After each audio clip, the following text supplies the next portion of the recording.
bạn đã trở lại với kênh Biết Về Miền Tây. Hôm nay mình gửi đến các bạn món ăn rất hot trong mùa dịch này nhé.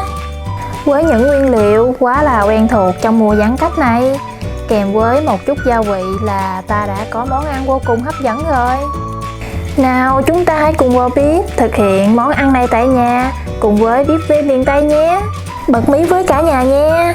Chỉ cần nguyên liệu là cơm nguội kèm với các gia vị là chúng ta đã có thể biến thành món cá viên chiên vô cùng hấp dẫn rồi.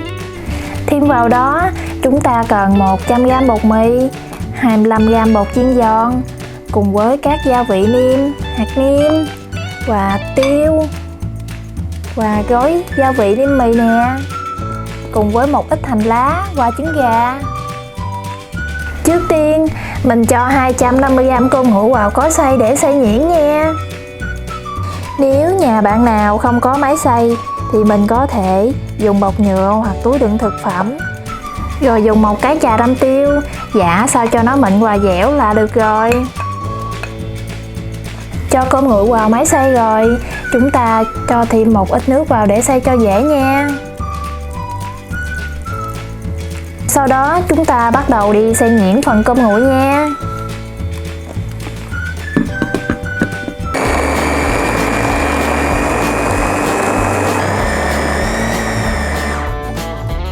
Sau khi hỗn hợp đã mịn dẻo là được rồi đó các bạn.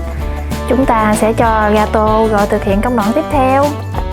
Cơm nguội đã xay xong thì mịn dẻo như vậy nè. Các bạn xay càng nhuyễn thì mình làm món cá viên càng ngon nha. Mình rắc một ít bột dưới đáy tô, rồi mình sẽ cho cơm nguội vào nha. Mình làm như vậy nè, bột sẽ ít dính vào đáy tô hơn.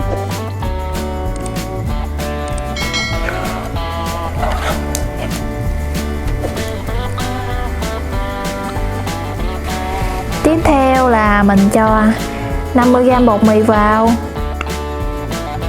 cùng với 25g bột chiên giòn.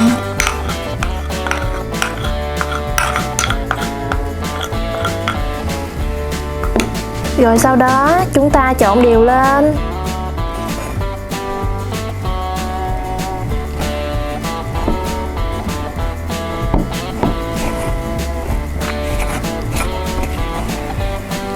Sau đó chúng ta cho 2 gói gia vị mì tôm vào.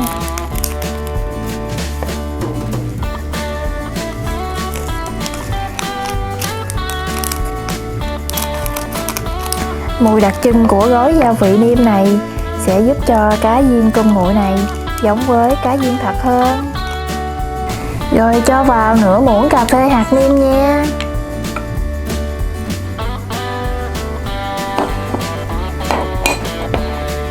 Rồi cho vào thêm một ít tiêu để tăng thêm vị ngon của chả cá nha. Rồi trộn đều lên. Sau đó chúng ta cho một ít hành lá vào. Hành lá thì chúng ta cắt nhuyễn ra nhé các bạn. Ở món này hành lá mình chỉ dùng phần lá thôi nha. Sau đó chúng ta cắt nhuyễn hành lá ra nha.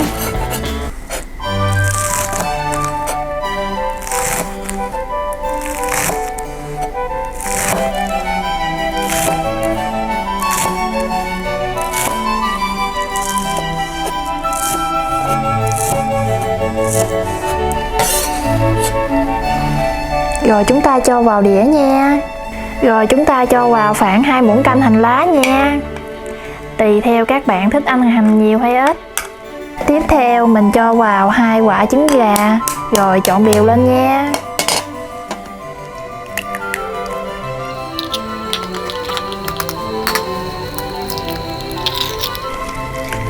Lúc này các bạn nhìn thấy cơm nguội hơi ướt phải không nè? Nhưng đừng lo, mình sẽ cho vào 50g bột mì còn lại luôn nha. Rồi trộn đều lên. Vì với món này mình sử dụng 100g bột mì. Các bạn cứ làm theo công thức, bảo đảm ăn là ghiền luôn nha. Bạn trộn cho đến khi nào tất cả hòa quyện vào với nhau luôn nha. Lúc này phần bột của chúng ta nhìn trông đã giống chả cá lắm rồi đó các bạn.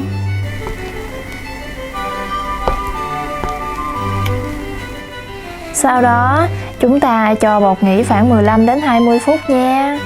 Trong lúc này thì chúng ta đi chuẩn bị chảo dầu để chiên chả cá nè. Sau 20 phút thì mình sẽ cho chả cá vào túi ni lông. Túi ni lông bạn có thể cho thêm một ít dầu ăn vào để lúc nặn chả cá cơm nguội không bị dính vào túi nha. Lúc này chả cá rất mịn và dẻo luôn nè các bạn. Chúng ta đặt chảo lên bếp rồi cho dầu ăn vào. Đợi đến khi dầu nóng thì chúng ta sẽ bắt đầu chiên chả cá cơm nguội nha. Món này chúng ta nên chiên ngập dầu nhé cả nhà. Chả cá để vào túi ni lông rồi chúng ta cắt một lỗ tròn như vậy nè. Sau khi dầu đã nóng thì chúng ta cho chả cá vào chiên. Chúng ta dùng kéo cắt như vậy nè. Cách này rất là tiện luôn nhé, không giơ tay. Nhưng có điều chiên chả cá không được tròn. Nếu các bạn muốn chiên chả cá tròn thì lát nữa mình sẽ dùng tay để bắt chả cá nha. Với cách làm này thì chả cá cơm nguội không bằng như chả cá thật, nhưng bù lại với những nguyên liệu dễ tìm và cách làm vô cùng đơn giản là chúng ta đã có ngay chả cá viên chiên vô cùng hấp dẫn rồi nè. Chả cá đã vàng rồi nè. Giờ chúng ta sẽ vớt ra đĩa. Nhớ lót miếng giấy thấm dầu nha cả nhà. Đây là cách làm thứ nhất đã xong rồi nè. Bây giờ mình sẽ tiếp theo đến cách làm thứ hai nha. Với cách làm thứ hai, ta nặn từng viên cá viên chiên nha. Trước khi nặn, ta tha một ít dầu ăn vào tay để không bị dính nha. Với cách làm này, tuy không tiện và nhanh như cách trước, nhưng bù lại viên cá viên rất là tròn và đẹp luôn nha.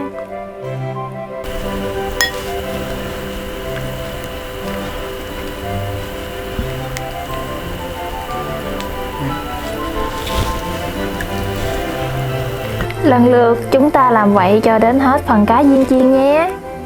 Chúng ta chiên trong lửa nhỏ và đảo đều cho chả cá vàng đều nha. Chả cá đã vàng rồi nè. Chúng ta vớt ra đĩa có lót giấy thấm dầu nha. Wow, các bạn thấy hấp dẫn chưa nào?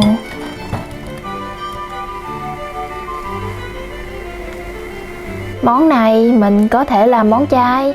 Mình thay bằng bột nêm mì chay nhé các bạn.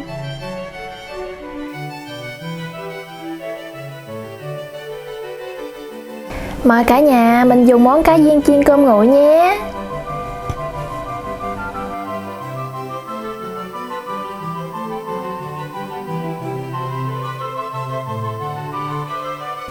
Món này ăn kèm với tương ớt thì quá tuyệt vời rồi.